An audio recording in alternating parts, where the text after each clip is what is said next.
Bien, Domingo, yo sé que tú tienes alguna pregunta pendiente, pero cuando vamos a permitir que Valentín desarrolle y termine ese tema para... Adelante, Valentín. Mira, te decía del ambiente social, psiquiátrico y psicológico al interno de la policía con decisiones que se dan.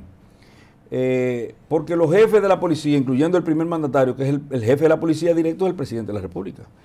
De hecho, lo consigna así la Constitución de la República, jefe de Estado y Gobierno, jefe de la policía y jefe de las Fuerzas Armadas. Entonces, cuando pasa un problema, lo primero es que sueltan a los policías y la soga empieza a romperse por lo más débil.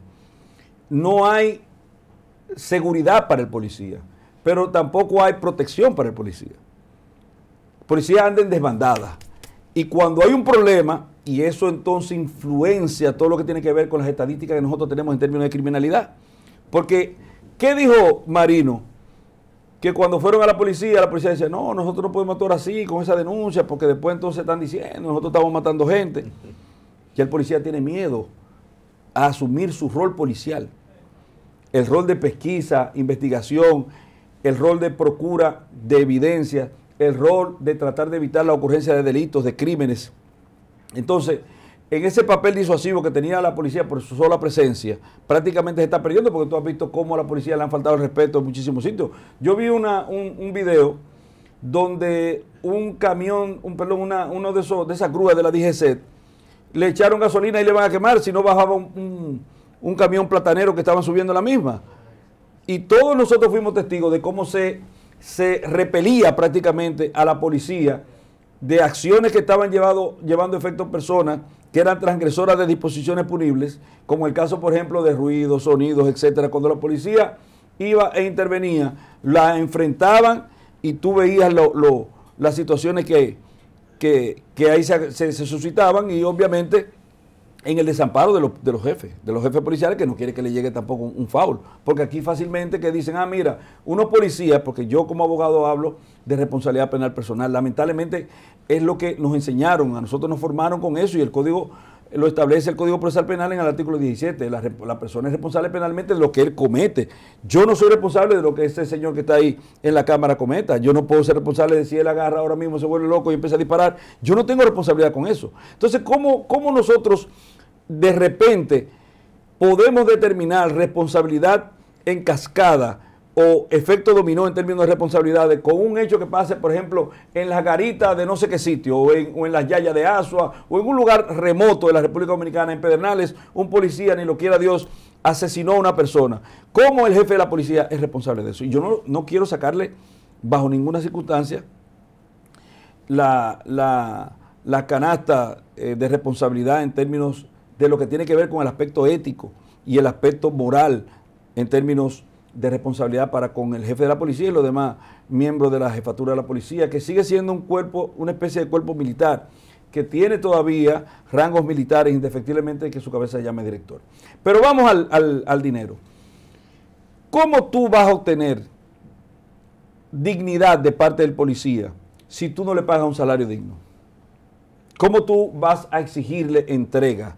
¿Cómo tú vas a querer que él abrace esa carrera de forma responsable?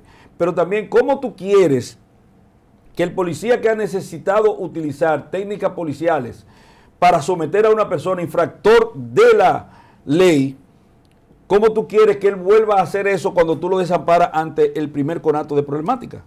Porque también a la policía que resulte de la reforma, la autoridad policial, la jefatura policial y el gobierno tienen que darle apoyo y hacerle saber que ellos son detentatarios, son tenedores de una obligación y de un poder para que ellos actúen en consecuencia. Entonces, voy ahora con el aspecto psicológico, psiquiátrico y sociológico. Se ha estudiado, eso no lo digo yo, psiquiátrica y psicológicamente se tiene como conclusiones que un ascenso, tú le das un ascenso a este muchacho, mire, de hoy en adelante ya tú no vas a ser camarógrafo, ni tú tampoco. Ahora usted va a ser director de tal departamento.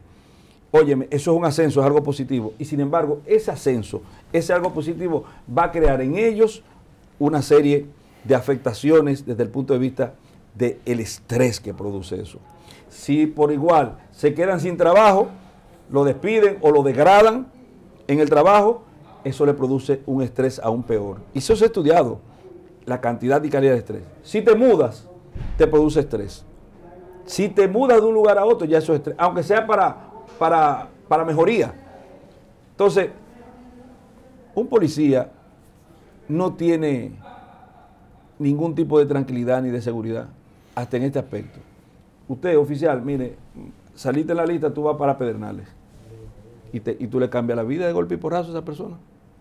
O sea, eso es un asunto, hasta ese asunto tú psicológicamente, sociológicamente, tienes que estudiarlo al momento de tú plantearte de la reforma y esas cosas. Ahora bien, el problema que nosotros tenemos con la policía es grave, porque la policía es un mal necesario.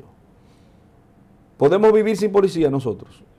Mire que Costa Rica vive sin ejército, pero no sin policía. Sí. Porque la policía es la que tiene que ver con el establecimiento y sostén del orden a lo interno de una sociedad. El ejército y las demás instituciones castrenses tienen que ver con las conflagraciones en las que una sociedad participa y con el resguardo de lo que tiene que ver con la frontera. Pero las mismas fronteras, en una modificación que implique la desaparición, por ejemplo, de los otros cuerpos castrenses, la policía tiene que hacerlo, vigilarla. Pero tenemos un problema serio que debe ser estudiado más allá del discurso político, porque como dijo Marino, todos los presidentes han establecido su reforma o su aporte a lo que tiene que ver con la policía, y ciertamente, y no podemos ser nosotros mezquinos en eso, la policía que nosotros tenemos en el día de hoy no es la policía del año 70, ni del año 80, ni del año 90. Poco mucho, el discurrir del tiempo y la concienciación a lo interno, sin mucho aporte desde los ejecutivos que se han sucedido en la República Dominicana, poco mucho la policía ha avanzado. No sé si usted está de acuerdo con eso, Marino. Poco mucho. Se avanza siempre, pero no con la celeridad que uno entiende y procura. Pero lo cierto es que hemos tenido, y además dentro de la policía, porque también a mí no me gusta, siempre yo he distado de esa postura que procura meter a todo el mundo dentro de un saco. Todos los periodistas tal cosa. No hay una profesión más sajada que la mía, la del ejercicio del derecho. Casi todos los chistes malos se hacen de abogados, ¿usted lo ha visto, verdad que sí? Todos los abogados tal cosa, y los abogados son esto, y la gente generaliza. Pero, y es cierto que todos los policías son malos. ¿Es cierto eso? Bueno, yo le voy a decir una cosa. Yo he tenido, a diferencia de Marino, que tiene mucho más conocimiento que yo, porque él ha lidiado más con los policías que yo, pero yo he tenido la oportunidad de ver profesionales dentro de la fila policíaca que no le tienen que pedir permiso a absolutamente nadie en el ejercicio de la profesión, incluso de la profesión policial. A nivel regional podrían ellos dar cátedra de conocimiento de lo que hay que hacer. Pero fíjate que nosotros hicimos una reforma sin policía. La reforma que se está planteando no contó con la visión. Hemos hablado aquí de eso. Entonces, estamos haciendo una reforma que no incluye a los verdaderos especialistas. ¿Tú sabes que hay policías dominicanos que se han preparado en Israel? Policías, la gran mayoría se han preparado en los Estados Unidos. Policías dominicanos que en Panamá se prepararon. Policías dominicanos que han tenido interrelación en términos cognitivos con la policía colombiana. Incluso peor, la institución policial, podríamos decir nosotros, que nació en Inglaterra, ¿verdad que sí? La policía como tal nace en Inglaterra, supongo yo, Marino, no, ayúdame, porque el historiador aquí eres tú. Pero el Scotland Yard, por ejemplo, que es una de las policías referentes, incluso en los libros de Agatha Christie, en muchísimos libros interesantes que tienen que ver con el desarrollo de la investigación criminalística, claro, desde el punto de vista literario, pero allí en Inglaterra hay dominicanos, policías que fueron y se prepararon. Pero y ese material, ese capital humano, ese capital cognitivo, nosotros no podríamos también tomarlo en consideración al momento de razar y de trazar las líneas directivas de lo que tiene que ser la reforma policial. Pero también ese refundar la policía que hay que hacer, o sea, tumbarlo todo, cada cimiento, porque quiero establecer que esa defectuosa policía, porque es verdad que tiene problemas, porque uno no puede tampoco ocultar, o como que decían, tapar el sol con un dedo, ¿verdad? Uno no puede tapar el sol con un dedo, pero Marino, esa policía ha resuelto todos los procesos en términos investigativos, policiales o detectivescos, todos los procesos que han afectado y que han llamado la atención a la sociedad dominicana. ¿Tú te recuerdas el caso de un señor que pertenecía a la iglesia y que mató a 2 personas y lo metió en un tanque? ¿Tú recuerdas? Eso lo resolvió la Policía Nacional Dominicana investigando. No fue un fiscal ni fue un juez. No fue ningún fiscal ni un juez. Pero tú buscas caso por caso. El caso, por ejemplo, de los asesinatos en torno a Figueroa Agosto y hasta su mismo arresto, eso lo resolvieron los policías dominicanos. El caso de la muerte de Junior Ramírez, eso lo resolvieron los policías dominicanos investigando. Y varios secuestros. El caso de los secuestros, eso lo resolvieron los policías dominicanos. Entonces, no es verdad que todo en la policía es malo. No es verdad. Ahora, esa gente dentro de la policía, que son el punto luminoso de la misma o la parte salvable de la misma, han recibido en contrapelo el espaldarazo necesario desde el punto de vista institucional. O sea, se sienten conformes. En Estados Unidos pasa que cuando un policía que es haciendo su deber, cumpliendo con su deber, es verdad, nadie debe ser premiado por el cumplimiento de su deber. Perfecto. Pero hay lo que se llama meritocracia. Una persona salvó un gato. Oye, te estoy hablando de sociedades importantes. Salvó un gato que estaba subido en un árbol y no quería bajar. Ah, bueno, mira, reconocimiento porque salvó un gato.